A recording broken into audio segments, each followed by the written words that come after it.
Well, hello everyone. I'm gonna review today. Coming a little bit late. Um, got the feet. However, I want to start by congratulating Sasuna. Played a good game. Very solid defensively.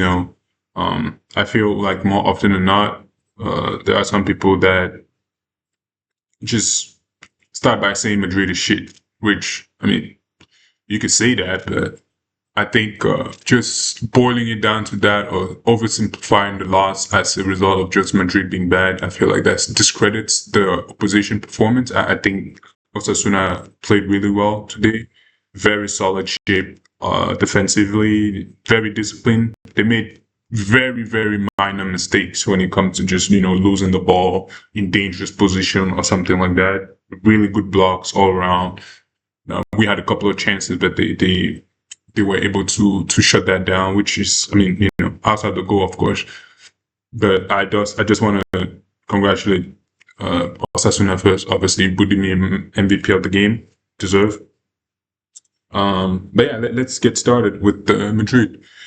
Um, I'll be honest. When I saw that starting lineup, didn't like it.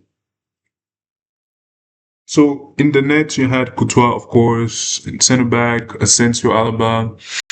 Right back, Carvajal. Left back, Carreras. Midfield, you had Camavinga, Tchouameni, Valverde, Arda, Mbappe, Vinicius. Well, the good thing is, unlike Alonso, Abelua is consistent in his formation as of late, which is good. I think continuity with the relatively same players is good, but that's where my problem actually lies. Is as far as I understand, Hoyson was injured or is injured, so him being out is fine. But I was dreading the game of Alaba, Asensio, and Carvajal. Like when you just change three players from the last game, it just I don't like when we do that. Like you can change like one, two pieces on each line, but changing literally like almost three-quarter, like almost your entire defense, other than Carreras, it's just like you're not. It's not good. I get why we did it. You have to rest Rudiger. He just come back from injury, and I'm sure he probably wasn't 100%, or it's not 100% yet. We kind of had to rush him because I mean, look at our defending. Um, so in hindsight, I mean, we lost. I didn't want to lose, but given the game coming up with Benfica, I think it's better if it's a good thing we rested Rudiger. Given how we lost that on the playoff, the intensity that Rudiger brings is very crucial to winning. I know we're playing at home, but we need Rudiger fit and ready for that game. I'd rather him on that game than this game. We didn't need him on this game. It just came down to individual mistakes, obviously. Um, Carvajal. Well, let's just go over the game a little bit. I honestly didn't think Madrid was bad. Like I know some people would try to shit on Madrid, and I've been harsh with them, but I don't think this was one of those games where they were like horrendous. They weren't like horrible. There were one or two players that obviously definitely could have done better, especially in attack and all that. But it wasn't like a horrible performance, right? Um, they didn't kill us in the intensity or anything like that. It was just, they did well. They defended well. We didn't defend well, and we conceded, and we lose, and that's how it is. But overall, first half, not much. They had chances from the crosses, which I think Carvajal should be closing on his man. We're going to talk about him. Couture had to make one great save there. Um, but yeah, I mean, Budimir got that penalty, very well deserved, honestly. It was poor on both sides. I think Asensio could have done better, but ultimately, I feel like Courtois should have cleared the ball. Like, he should have just punched it or something. Like, I know Asensio is probably going to get a lot of flag for this game. He wasn't great, but I think that first goal is on Courtois. A lot of times we tend to praise Courtois as he should be, but a game like this, when he doesn't do well and he kind of puts us one goal down, we need to say it too. I mean, we're very critical of a lot of players, Mbappe, Vinicius, Bellingham, all that stuff. But when Courtois has a bad game, we need to say it. So I think that penalty is more on him than on Asensio, personally. Um, but yeah, and then second half, we had chances actually. We had a couple of chances to come back. They also had a couple of chances. I think we had better chances of coming back than them, but ultimately they were either offside. Well, there was one that was offside for Mbappe, but um, there was one that was blocked by the defender. We had good chances to score. Actually, I don't believe it or not, we actually could have won this game, despite what many people might think or might say online. Um, could have worked better on the finishing. Osasuna kept that shape really well. Like I said, I want to really congratulate them. I know we all expect Madrid to be this team that's clearly above everybody, but guys, we're going through something right now, and you kind of have to contextualize things a little bit. It's important to put things into perspective. I don't think, compared to what we've seen from Madrid this season, this was not the worst Madrid. And it was paired by a great opposition, hence why we lost. But yeah, second half, good goal by Vini, good run by Valverde to get in. He was in the box, and I know, we're gonna get back in the whole debate again, and we need number 9 in the box and all that stuff. But I just feel like that's so simplistic. Like, in your analysis, do you not see the amount of chances Mbappe had this game, even though he wasn't the traditional 9? I think ultimately Mbappe is gonna stay. Mbappe is not a traditional 9. Okay, he's not a Haaland, but he brings something else. Okay, we as a team need to find a formula that works for us.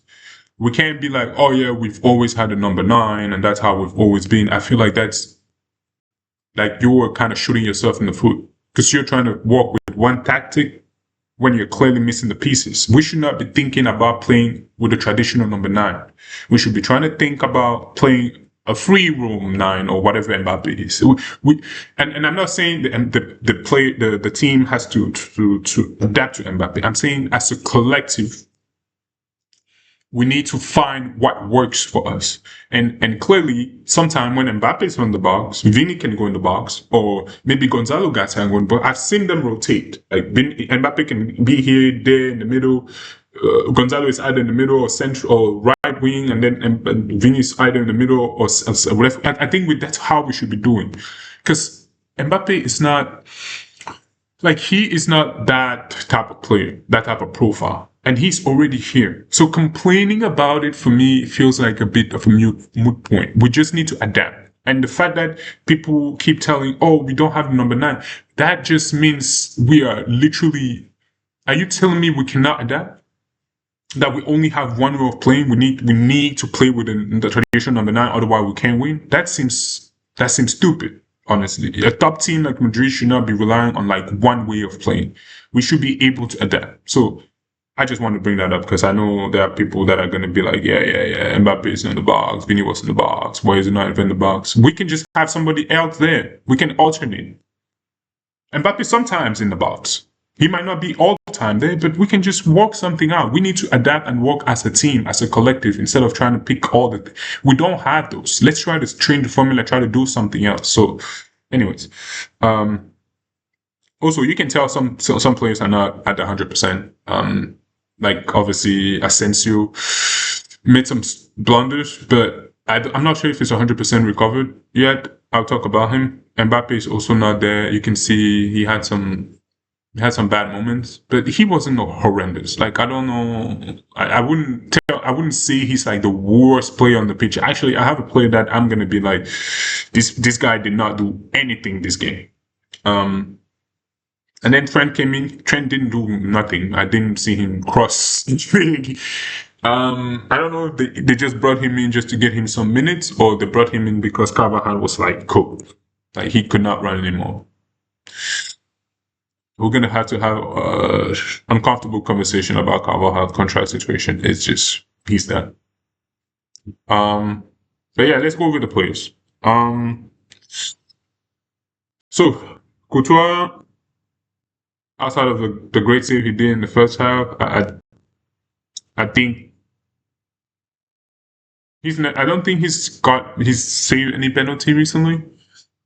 So yeah, I mean, it's whatever. It's a penalty, dude. We shouldn't have a penalty. If you're counting on your goalkeeper to be saving every penalty, I just think that's a bad strategy. But yeah, once again, I don't think he's a great penalty saver, and that's fine. He's really good at other things, so I'm not going to blame him for conceding the penalty. I'm blaming him for giving the penalty, but not conceding it, if that makes sense.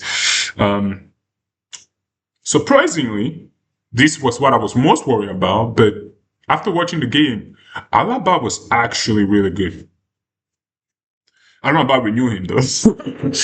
But Alaba was really good. I think he can be a good backup for the rest of the season if he can stay at this. Like he was clearing headers, tackling, making nice passes. I think he was overall very solid. He was, as funny as it sounds, he was the best centre back we had on the pitch today. Asensio is very aggressive. There are some aspects of Asensio I really like. Again, the first goal, I don't put it on Asensio. Second goal, yes, we could have gone with a draw here, and it would have been great. But Asensio had other plans, and obviously, like I said, I think Kuta could have also made a better save on that. But whatever. I mean, Asensio kind of threw himself, gave him the open shot. Like it wasn't on Courtois. It's more on Asensio this time. But really, he's sometimes a little too aggressive. I feel like he should be channeling that aggressiveness to increase his defensive IQ. Because sometimes I just feel like it's a bit too rash on the decision making of what to do as a defender, and he should think a bit more about what the action he's about to do might end up resulting. Like you got to evaluate. I know it's a split second thing. I know it's in the heat of the moment. Like we're obviously here talking about it as if it's like easy to make a decision in a split second. Like you have literally like split second to make judgment when you're in that kind of position. And he wasn't like he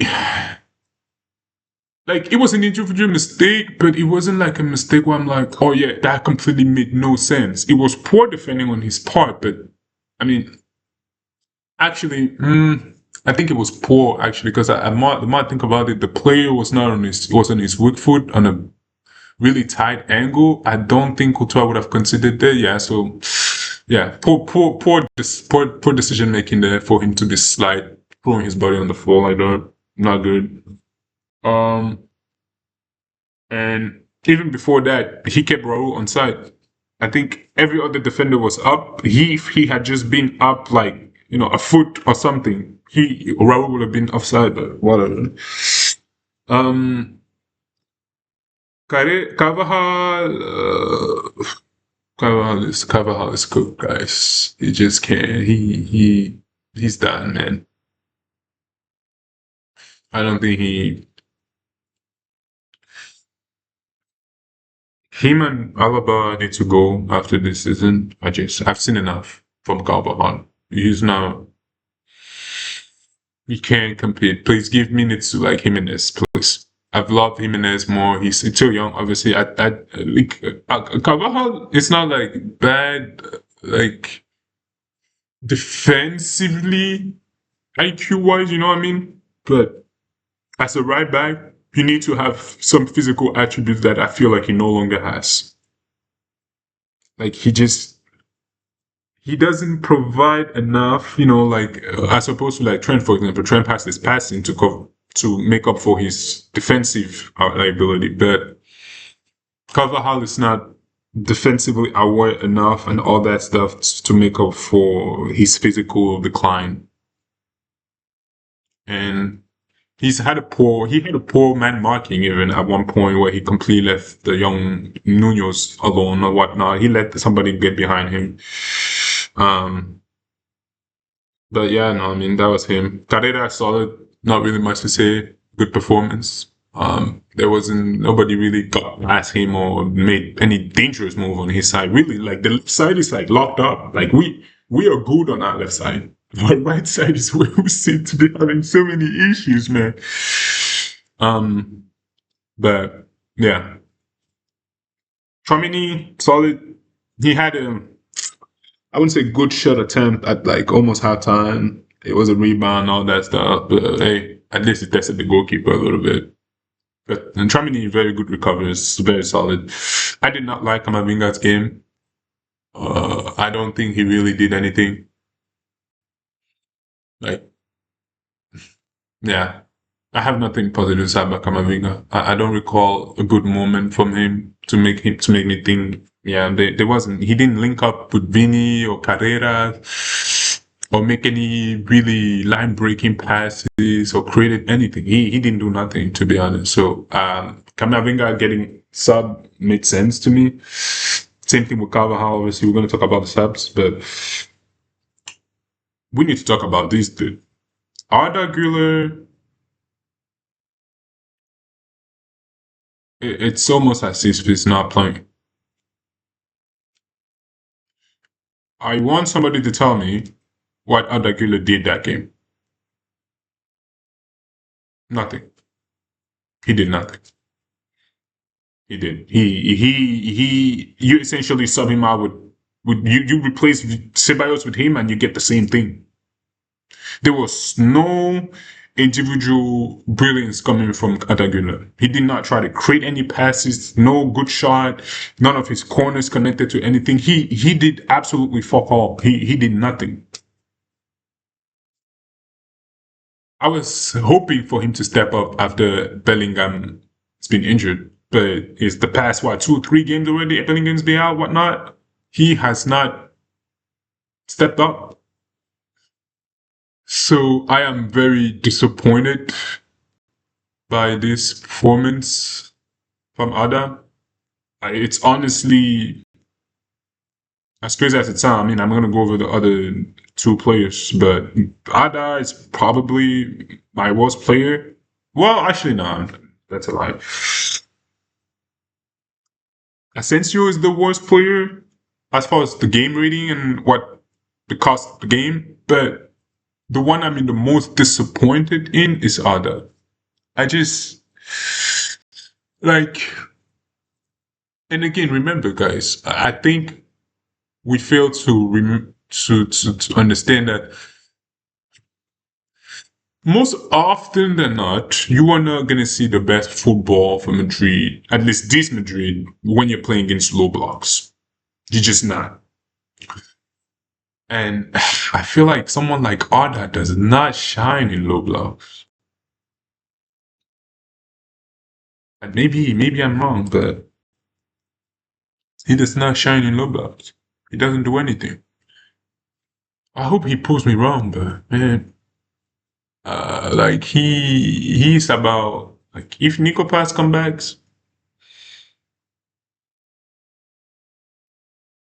and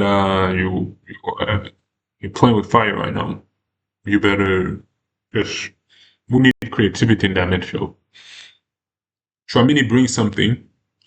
Valverde is obviously brings a lot. I mean, yeah, Kamavinga probably going to jump for Bellingham if Bellingham decides to be center midfielder. But then Cam or whatnot, Adagula is cooked. I don't think if Nico Pass comes back and actually, I mean, if he plays anything like what he's done in Como and if La Liga, if he's just better than Ada at creating something, GA, whatever it is, he's gonna Ada might just lose his place, unfortunately. Um, but yeah, I mean, Vini, great goal by the poacher. But outside of that, yeah, he didn't really make any difference. I don't want to go on Vini because I mean, he did okay. He had a solid game. Now Mbappe,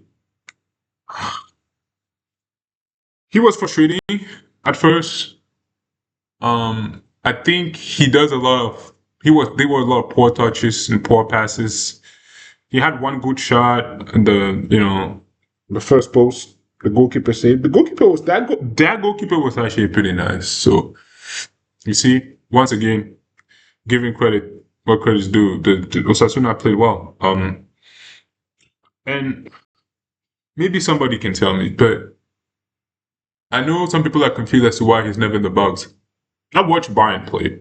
Okay, I just watched Bayern play yesterday, and you can see a lot of similarities in the way Mbappe plays and the way Harry Kane plays. The only difference is Mbappe tends to be less in the box, and for some reason, I just don't think. I watch the Bundesliga.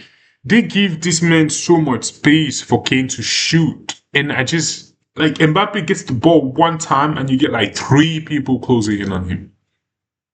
Even when he's outside the box, so he can even try long shots because they closing on him so fast. But anyway, Kane can do what he can do because he had great vision and passing ability, which Mbappe doesn't.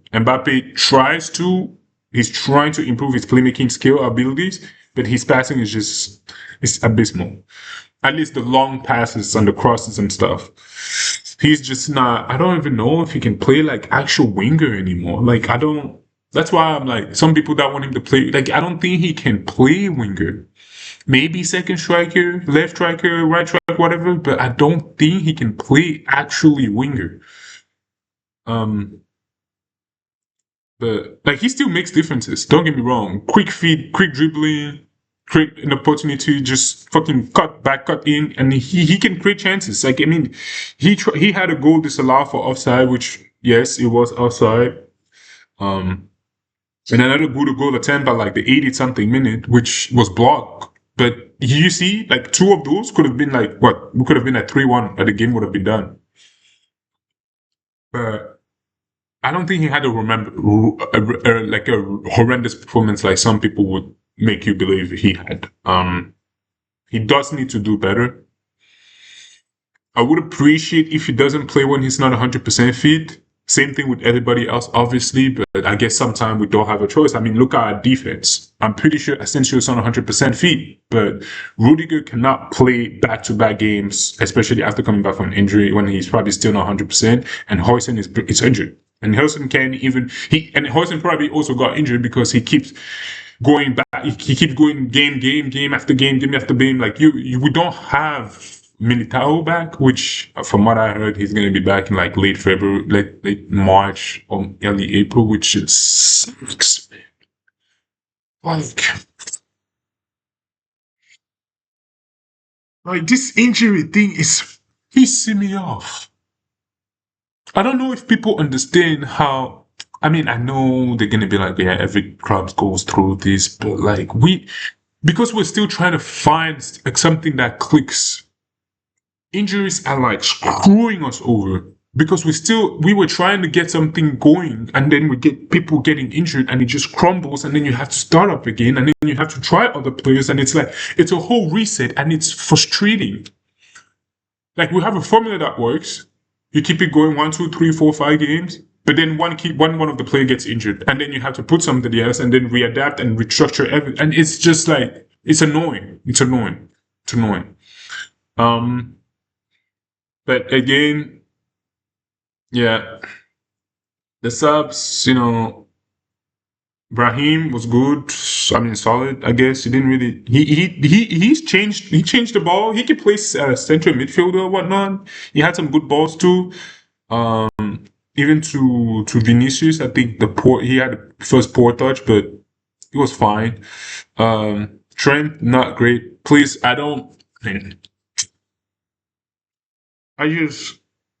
if you play Trent, if you want to use Trent to the maximum of his abilities, you have to pair him with Valverde. Okay? You can't leave this guy defending one-on-one. No. And that's just a weakness he has, and it is what it is. Okay, we're just gonna have to accept, take the risk, and take the positives that come with it. But you cannot leave him on 1-on-1. Somebody has to come and help you, and Valverde is the best at that. This guy has fucking like 5 lungs. He can run the entire field. But I think he got rested because of the Benfica game coming up, which is obviously very important. Carvajal is just cooked, man. I hate to say this. I hate to say this. Gonzalo, and I know people are gonna be like, yeah, Gonzalo came in on the right wing, whatnot, but no, he was alternating. Okay, the reason why he goes on the right wing sometimes is because we need help defensively. Okay, and Mbappe can't defend. He doesn't have the off the ball awareness to defend properly. I know people want him to press and all that, but he doesn't even know how to press properly. I know there was a sequence where Vinicius was asking him to press, but that's not, you can't just be asking everybody to press. You got to coordinate. That thing doesn't work like that. You can't just press for pressing. You're just exhausting your player for no reason.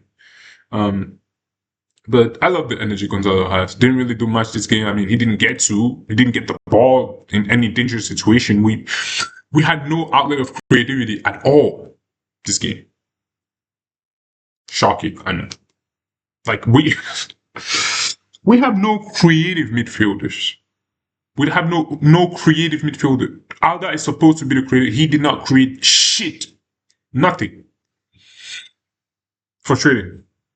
At all. It's Ceballos. I mean, whatever. Ceballos, I'm not talking about it. Please leave my club.